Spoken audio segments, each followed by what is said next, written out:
Cheers nak masak dessert. So hari ni kita akan buat burnt Basque cheesecake. Jom ikut Cheers. Kita akan letak kita punya cream cheese yang kita dah tuangkan tadi dengan kita punya gula. So kita akan guna vanilla pot for a better vanilla flavor. Nampak tak? Okay, so sekarang kita akan mix until it's fully incorporated. Cheers akan letak dia punya vanilla root dalam mixture ni for a bit, nanti Cheers akan keluarkan just for the extra flavor, you know. After korang dah mix dia punya gula sekali dengan butter tu, kita akan letakkan kita punya telur. So for my pan, you can adjust it according to your recipe. Kita akan masukkan 6 biji telur.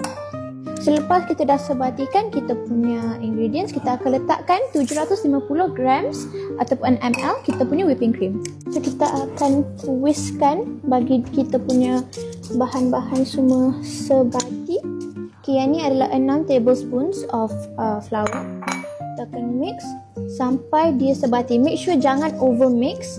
Okay, bila dia dah sebati dan shape macam ni, kita akan tuangkan dalam kita punya pan. Kita akan masukkan kita punya cheesecake dalam oven selama 30 minit ataupun until you feel like dia dah siap.